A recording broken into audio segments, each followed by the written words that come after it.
Today Five Eyes TV is profiling Trevor Gordon, who is a professional trainer and also an education management consultant. Hello Trevor. Hi Paula. Tell me how you became involved in your field of work.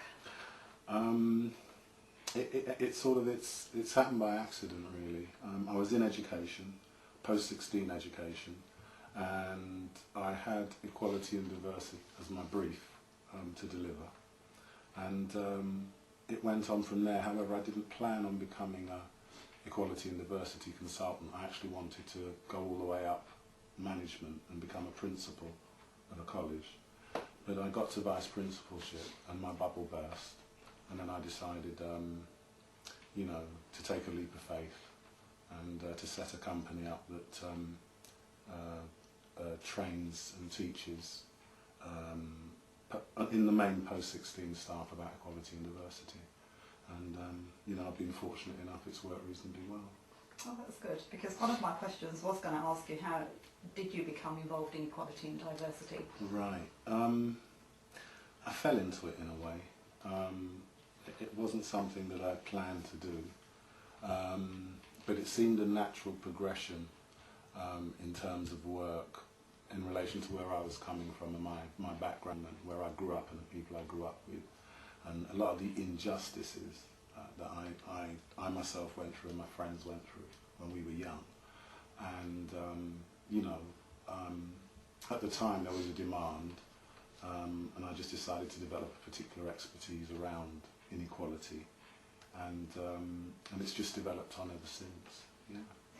So tell me, with all the legislation and policies that are in place, looking back, you know, when you started and now, can you see progress with regards to equality and diversity? A little, not much, and it all depends on what bit of it, you know, on what area you're going to look at. I mean, I think the past couple of years has gone leaps and bounds in terms of gender, and you know, when you actually look at how far women have travelled in terms of equality and diversity in the past 15 years, they've really travelled a long, long way. But then that really just, for me, fits what I call my spectrum of inequality and how it basically works. Other groups are making progress. You know, there's some good stuff happening around disability, which I really welcome, because they really don't get a look in, you know, and 11% of everybody's community is disabled.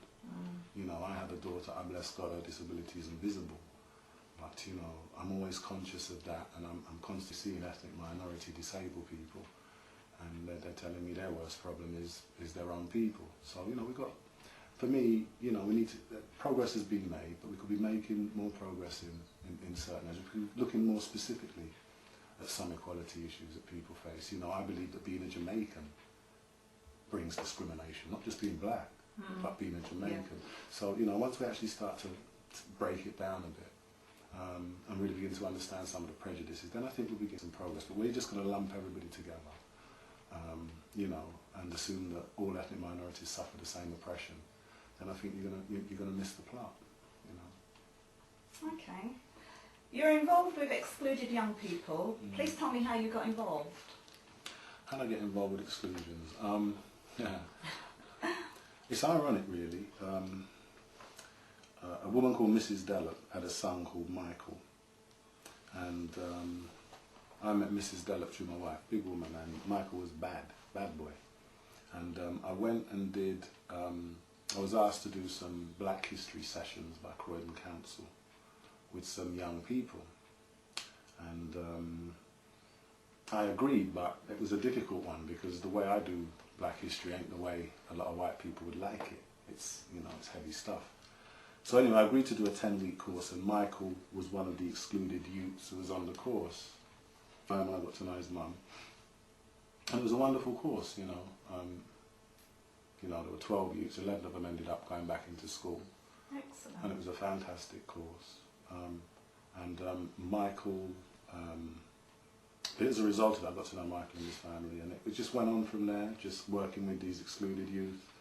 And you know, I was working up at the Croydon Pupil Referral Unit a little while, well, up to a couple of weeks ago, but there are some situations up there at the moment, so I've stopped working there for the time being. But I'm Vice Chair of Community Empowerment Network, which is a wonderful organisation run by a wonderful man called Jerry German.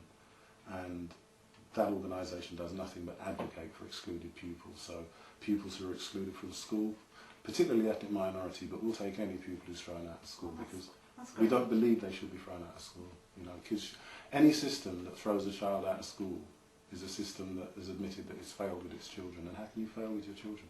You know, you can't find exclusion in so many countries in the world. It doesn't exist. You know, you just don't throw children out of school. It doesn't matter how difficult they are. You find a way around the difficulty. The minute adults accept that they can't educate a child, then I'd argue something's wrong with the adult. That's a good way to look at it. Trevor, how do you find the time to get involved in so many different and important areas of work, such as being a board member of Ravensbourne College of Design and Technology, school governor and so on, and even what you've just mentioned? Being self-employed helps because being self-employed means that I'm fortunate enough to be able to have days in the week when I can give my time to certain things. But I'll be honest with you, it's a real issue in my life at the moment because it's very stressful trying to reconcile running a business, having a family, and then doing all the other bits and pieces that you do. But I don't know what it is that drives me, and I don't know what it is that motivates me. I know some days I'm on my way to these meetings and I don't really want to go, and that's just being honest. And I know sometimes it's just about fortitude that keeps you going. And some of the committees that I sit on, there are some very difficult sorts that you have to deal with as a black man.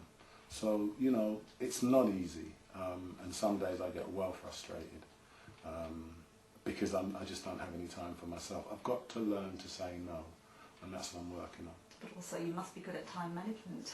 Reasonably good, reasonably good. I'm reasonably good at time management, but the problem is I manage to accommodate all of that, but in terms of my own free time, downtime, it tends to be very, very minimal, and that's where I'm not managing my time well, because I believe you've got to manage your downtime as well. No, that is true. I'm not doing that well, but you know, I suppose you know, I'm trying to make a difference, and I'm getting up now. I'm 46, 47, and I know that, you know, in another 5 or 6 years, all of this stuff I'll have to stop. And that will be my contribution, and then I can move into the next phase of my life knowing that I've made my contribution. You know, and that's the most important issue for me. I'm not going to be doing all of this stuff till I'm 65. You know, I'm just going to put in as much as I can now, try and make a difference.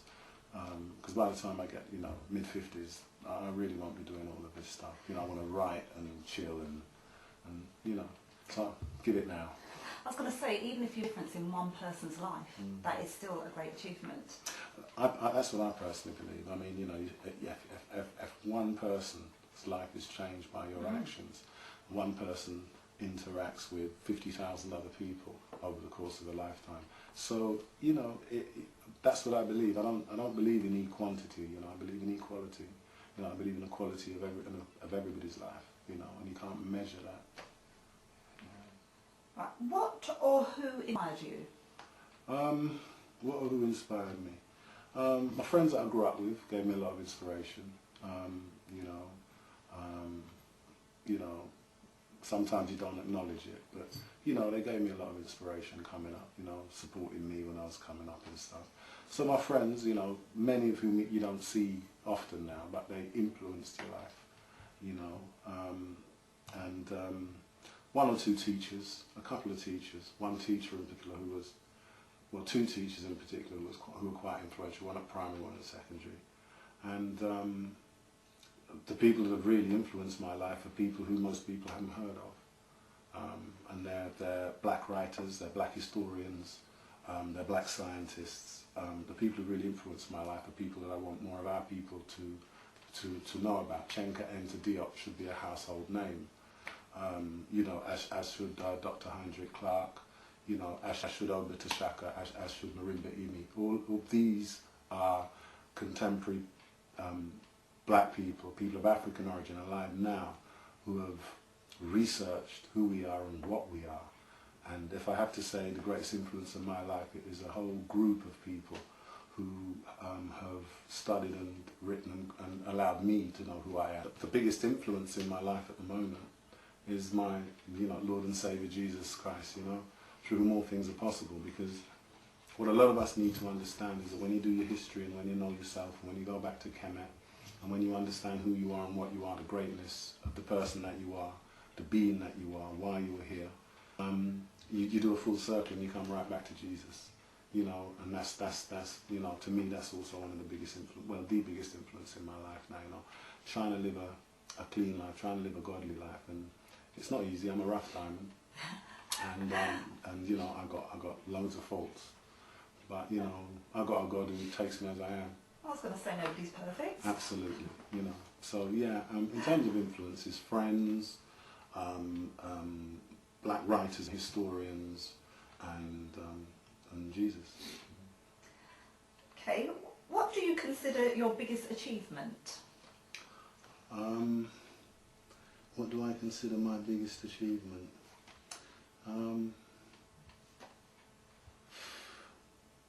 I think my biggest achievement today was watching my first daughter Charlene graduate at university. If I had a day in my life that was one of the greatest days in life, it was going to her graduation. And the reason being, I broke up with her mother when she was 3 months, but I always supported her, always had her, as my friends know. Every once a month she'd come up and do a weekend with me, and I supported her financially. You know, I supported her through university. Excellent. And that was probably the proudest day of my life, to watch my girl get that degree. And yeah, I'm hoping that my last two are going to kind of give me 2 similar days, but probably not. But I mean, that for me was you know, that was just what you see. What we tend to forget. Yeah, I'm a Jamaican, and all of us coming out of the Caribbean, we're coming out of slavery. So we're coming out of like 400 years when we couldn't even read a book, you know, without getting licks. So you know, education for some people might not mean much because they've been free. But education for me, and you know, my sister and me and my daughter are the first people in my family in 17 generations to hold a qualification. So you see, the meaning of that for me is a lot greater than it is for so many. So you know, because I'm coming out of slavery, you know. So yeah, watching her get that qualification, that's probably the greatest day of my life. Lovely. You received the Stephen Lawrence Award for Education in 2002. Tell us about the award and how did you feel? Yeah, it was a wonderful award. I mean, you know, what can you say, Stephen, and you know, what happened to Stephen, it was a wonderful, wonderful award. It was a shock. I mean, it was a real shock when they said, you know, we would like to offer you the award. But it was also a very emotional experience for me because, you know, at that time I just walked out on my job and I was at the lowest point in my life. You know, if I've had a low point in my life, it was 3.5 years ago when I walked out on my principalship and went home and sat down and didn't have anything. You know, I didn't have any redundancy money. I didn't have nothing. I wouldn't sign gagging clauses. I wouldn't degrade myself for money. And at the end of the day, I can't work with nasty people. So you know, I just resigned and walked out. And I was at the lowest point in my life. And then you know, the Stephen Lawrence Award came in at that time, and it really lifted me with wings as eagles. You know, it made me realise I am somebody. Because at that time I was feeling very, very low, very, very low. You know, my career was in ruins. You know, and I was feeling incredibly low, and it was in ruins because I decided to keep my integrity and my dignity. And so the Stephen Lawrence Award was like, for me, God's way of saying, you know, son, you are somebody. You know, and you know, no matter what certain racist individuals want to portray of you or say of you, you know, have talent, you have ability, you have competence, because they de-skill you. You know, they you know, racism to an extent, it demoralizes you, demotivates you, de-skills you. It's all the D words, you know, and if you're not careful, you'll start to question yourself. And you'll start to think, well, maybe I didn't do this right, or maybe I'm not very good at this, and that's what it's about. It's about that psychology of making you feel as though. So yeah, you know, I hope you get what I'm saying. I understand what you're saying because I truly believe that things happen for a reason. For a reason, yeah. And it was a wonderful occasion. The only disappointment is I never physically received the award, but. You know, but you know, I just bless God and I'm thankful. I was given the award, but I don't have the award because the organisation wasn't the way it should. I had one award, and 12 of us had to receive the same award because I hadn't got them ready. And mine was never posted to me, and I never hassled. Apart from that, it's a fantastic occasion. But I just don't have any physical award. But I've got it in spirit. I was going to say, you have. Well, you're a religious person. What made you change your path in life? I wouldn't really call me a religious person. I mean, it's like a lot of my friends have got to understand. Just because you find God and just because you go to church don't mean you change. You know, and I think a lot of my friends, it's taken them a few years to realise that, you know, it don't change you. You know, it just means you do things slightly differently, and you may not do some things that you used to do. But apart from that, you're the same person. And yeah, I love the Lord, and I love things that are good and right, and you know, and I just want to see the world, like everybody, I suppose, a better place. But I wouldn't call myself a head-banging evangelical, no. You know, and I've got a very special relationship with God. You're watching Profiles on Five Eyes TV. We'll be back shortly. It's about me, and it's about who I am and what I am, and what, you know, and it's a very personal relationship, which is what we've all got to develop. And I'm happy with my personal relationship with God. You know, God is my friend. God talks to me, and God understands me, and that's all that matters to me. You know, what are men that they should lie? You know, I'm more interested in what God thinks of me than what men thinks of me. Mm.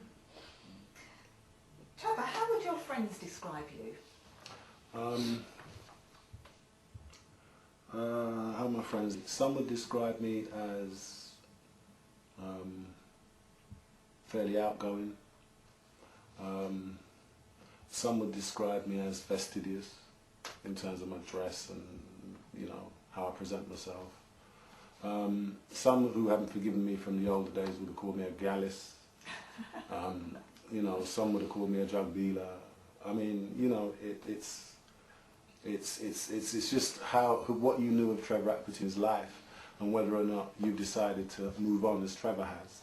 You know, because I've got friends who knew me 20 years ago and they know me now, and it's still good, but they understand me now. And then I've got friends I knew 20 years ago and they still have those same views of me. So it just depends if, you know, how are people they friends move on. then? Well, exactly. That's the question. Are they friends, my sweet? And yeah, you know,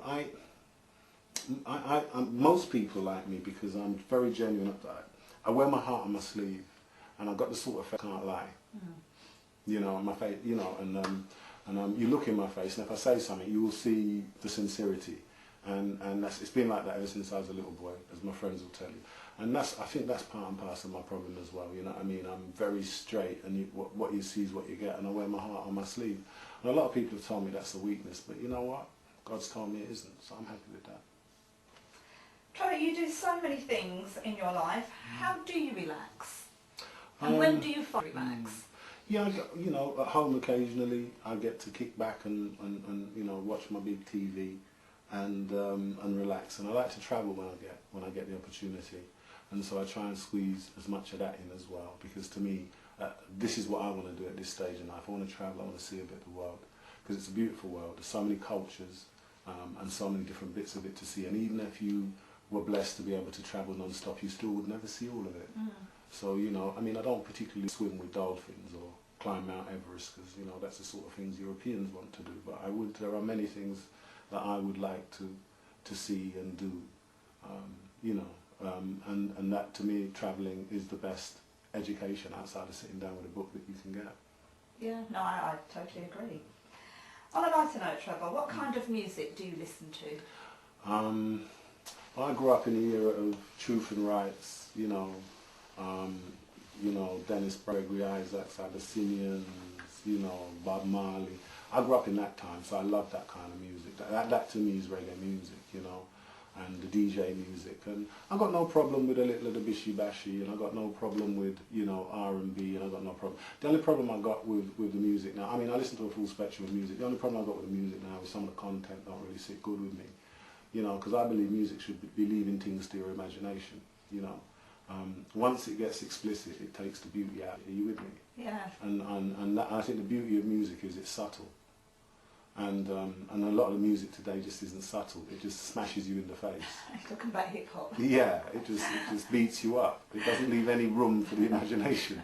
And so I think they're losing something when music isn't about leaving each individual person hearing it to kind of work through it. That's what you miss about the music, you know. It's like, you know, you listen to Bob Marley and Bob Marley will say a line and 10 million people will interpret that line in a different way. And you listen to 50 Cent and 10 million people hear the line in the same way. That's the difference. Don't leave nothing to the imagination. But I love music, and I love all kinds of music. And my daughter's now doing the music. She's doing her A-level, and I'm hoping she wants to do a music degree. I don't know if she'll make it because it's tough, but she's trying. And You can just encourage her. that's exactly what I'm going to do. I'm going to encourage her all the way. But yeah, you know, music is the food of life. It's the key to life, you know. And God loves music, and I love music. No, thank you, Trevor. You are an inspiration to many, and it is good to see someone like you taking time out to help and educate young people. Thank you very much. Thank you, Paul. To 5 Eyes. Thank you. Thank you, Trevor. You are an inspiration to many, and it's good to see somebody like you taking time out to help and educate young people.